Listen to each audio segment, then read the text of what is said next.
Away is the odor eliminator for people who sweat a lot, for people who work hard and play hard. As we were developing the formula, we talked about the first place we wanted to be was Jewel. Jewel was the first one that said yes to us, and forever I will be grateful and dedicated for that opportunity that they gave us.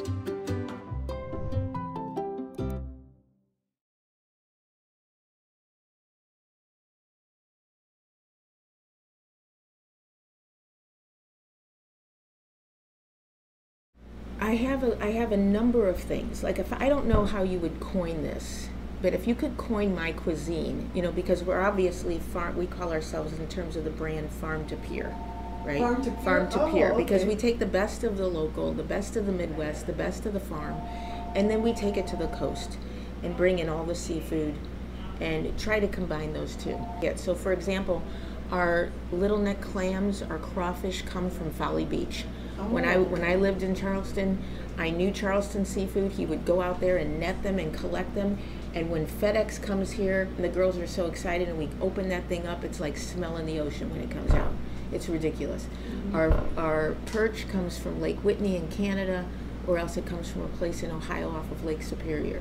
Our mussels are flown in from Rhode Island. Like, everything we have comes from somewhere that touches something, you know, which is really kind of cool. But in terms of the cuisine, if I had to coin what I do, I would call it story cuisine. Story, story, S-T-O-R-Y? Like story, like I tell you a story. Because every plate that I have has a story to it.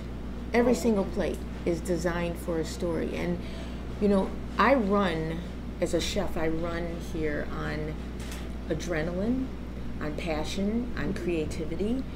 And every time someone walks in our door, I want them to feel special. Every time I turn on the oven in the kitchen, I want it to be a unique experience. Every time I plate a dish, I want it to be magical. And I think my philosophy is taking very humble ingredients, and taking them and going on this magical carpet ride, and then coming back with something very extraordinary. I'm very innovative in my dishes, I'm very playful, and there's always this like element of surprise that happens that people don't expect. The Low Country crab boil is a signature dish of ours, and most traditional crab boils use corn, potatoes, sausage, crab, some sort of shrimp, some sort of seafood. Mine is a little different because I feel like I've taken part of my heritage, which is Italian, and the Low Country, which I think I talked about before, because it's made from a group of people that in the South, where their recipes have been forgotten.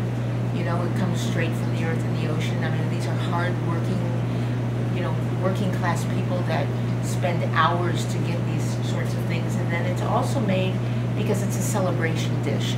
Our boil is enough for 2 people to share, and it's an event. It's not just a dish. You have to work at it to eat it, and then it's a dish. So I start with a pot of hot boiling water, and my mirepoix, which actually means Trinity. The 3 things I use are lemon, a crab and boil bag, and onion with the skins on to create the spices that I want for this. And traditional boils, at least in the South, throw everything in the water for some reason. And then they take it out and it's spread all over a table, you know, where people share, right? So mine's a little different. On newspaper, right? Mine's right on newspaper. So mine's different because it's almost like a Julia Child French technique, where she takes something and there's a flavor profile, and then there's another thing that builds on top of that flavor, and then another thing that goes onto that flavor. So that's kind of what I do. And I start by taking a pretty seasoned pan over here, and I start bringing the mussels in. Mussels, I have some clams, I have some beautiful Gulf shrimp, and these are female now. They started out as men and now they've turned to women. That's what happens in the life of the shrimp, by the way. We take scallops, these scallops, more mussels, crayfish, which are traditional for South Carolina. They're like little lobsters. And you never want to soak them in the water because you will drown them, believe it or not. A lot of people will put them in water for some reason and not put them on ice, but you'll actually kill your crawfish if you do that.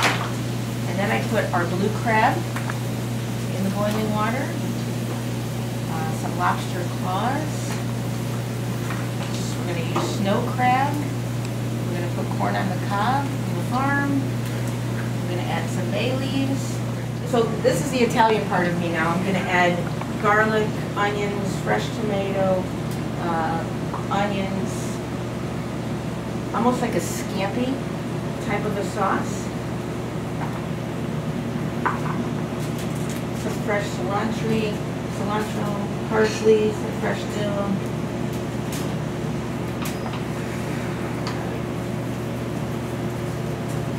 And we're just going to let that steam and cook. I'm going to add some marinara, right?